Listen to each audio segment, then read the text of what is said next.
Next, let's talk about accessories, which I'm so sorry to people who want to buy this figure. You got cheated and lied to. There's no accessory with this one. Just kidding, there is. We get, of course, a alternate head part, everyone's favorite, which obviously the head part, actually we're going to just show you all the accessories. We have an alternate neck piece, and you know what it is. The heat ray, which this is a pretty big heat ray. I was not ready for how big this thing was. Like, it's about as tall as the figure itself, which the figure itself is like 7-8 inches tall. So you might think, okay, I just open up the mouth, peg it in, and we're all set to go, right? No, it's not that easy. See, that is a square peg. Now, what you want to do is it's basically designed to recreate how he looks up and shoots the beam in King of the Monsters and versus Kong when he's under the aircraft carrier and shoots it from underneath. So what you want to do is you want to pop off the head. Yeah. Don't lose this. Oh, snap. Do not lose these. Next, you want to just take off the 3 sleeves, and this is how I knew that. It was a bit of a QC issue, but at first I thought it was like one piece that was just fused together. Turns out that there are 3 separate pieces, and they were just held together by tape. So that's just on their fault. But as you can see, we have a very large stick. And for you NECA viewers, does this remind you of something? Yeah, essentially it's just a sleeve for the neck. So to put this on, you want to make sure that the spines are pointing backward, otherwise it'll look odd.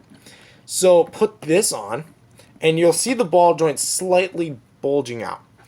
Take this head that has it permanently open, and it doesn't have a sculpted in tongue, and has a lot of the teeth blotched out. Put this head on, and if it's not working for you, use a blow dryer or heat it up.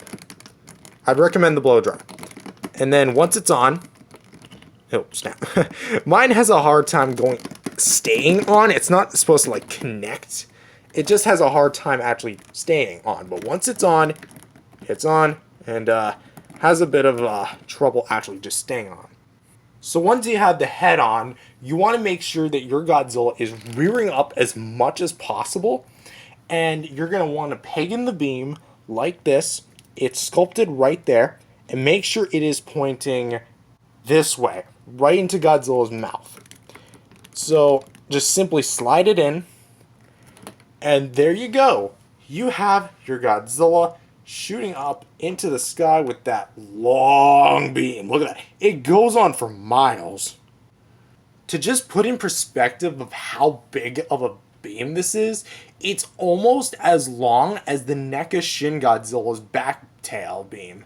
And honestly, it looks like it's like a complete slobber knocker, but they're actually really close together. In fact, my finger, as far as like the length goes of it, like the width, that's about the difference between the two. Now, a common complaint with the SH Monster Arts figure was that the atomic breath that comes with it actually tends to bend over time. In fact, that kind of happens instantaneously because the beam itself wasn't designed to do that. This beam is a completely new beam and has a clear rod that actually, you can kind of see it right here, this kind of like reflective piece. It actually goes all the way through. It looks like it almost like stops there, but it actually kind of goes through all the way through the beam to actually give it some structural support. So I believe that you can really hold this thing can hold its pose for a long time. Also, since I know people would be asking, to a degree, the heads are interchangeable like this. So if you want to have them roaring up into the air, honestly, I would just suggest just removing the beam and just having this thing displayed from afar. But if you want the tongue out specifically, it can be done, but it's a much looser fit thanks to the fact that it's like completely static. Also, I would not recommend putting this head on these neck segments and putting it on there. The reason why is because this neck is static and meant to hold the weight of the beam. If you put the beam on this head and then have the joints just like this, it'll actually look down and shoot it like straight ahead. And it honestly looks kind of goofy because the beam technically is supposed to be going straight, but it's actually going like this. See what I'm talking about? It's supposed to go straight, but it's a bit too upward on Godzilla's mouth. But anyways, I think I've been rambling enough for the accessories. Let's move on to the next segment. So for some size comparisons, here he is next to the NECA Godzilla 2014, and of course the Bandai Movie Monster Series Shin Godzilla from 2016. And as you can tell, like, to a degree, these three figures are really not bad in terms of scale goes. Like, he is supposed to be shorter than both of these two because he's the 2014 Godzilla. But he is supposed to be a bit shorter than him, but as far as length goes, he is supposed to be like the dominant one of the bunch. And then I say that and I find out that this one is actually the longer one, and this guy's the least lengthiest, but he still has a good length. But with that being said, I would say if you want like a good trio of Godzilla figures from movie scale, shoulder to shoulder, these three are not a bad way to go.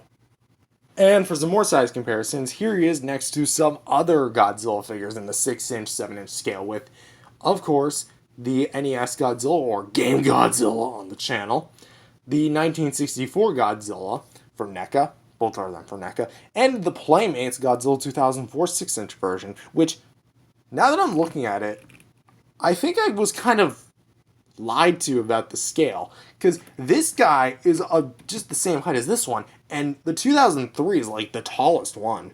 Okay, so really looking at it, the NECA 2003 is a bit on the same side, so there you go, there's another size comparison.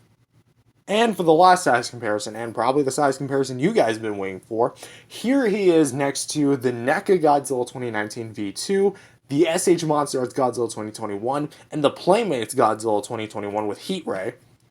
And I will say this now, a 4-way battle is coming soon. I want to first do like direct one-on-ones with him, like him against NECA, him against Monstars, and embarrassingly enough, him against Playmates, because Playmates actually does have some advantages, and he will be surprising. But then, when we're all done that, we'll do a big matchup against all 4 of these guys up against each other in a 4-way 3-for-all. It's like that one King Kong video I made with the 3 Playmates and the Mezco figure all up against each other. So if you want to see that, definitely hit subscribe. So, overall, what do I think of this figure? Is this the biggest, next, hottest thing? In my opinion, yeah.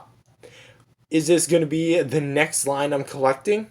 I don't know. Really all depends on a lot of factors that are outside of just opinion-based things, like financial things, you know, if I can even pay for some of those stuff, etc. Because I got this as a Christmas gift, and I'm going to have to wait and see if another one might be coming in, or at least I've been told, but whatever. That being said, I think that this figure on its own merit is amazing. And even compared to the other ones, like again, we're going to get to the comparisons another time, but this figure alone, honestly, is some of the best I have ever seen. It's a great first impression to HIYA Toys. And in my opinion, this figure absolutely knocks a lot of expectations out of the park. I'm going to be saying which ones I like more out of NECA, Monstars, Playmates, and HIYA once we actually do, like, the comparison videos. But as for right now, this figure is amazing and a must-have for anyone who liked the Godzilla vs. Kong movie and wants a good 6-inch or 7-inch scale, I guess now, figure. Because it comes with a great beam and comes with a lot of good posability, all for an, I wouldn't want to say cheap, but cheaper price compared to that of Monstars, which, hands, come on. But with that being said, thank you guys for watching this video. If you guys like to, definitely subscribe to the channel. Believe in Jesus, spread the gospel, accept him as your Lord and Savior today, and I'll see you guys in the next video. God bless everyone. Peace out.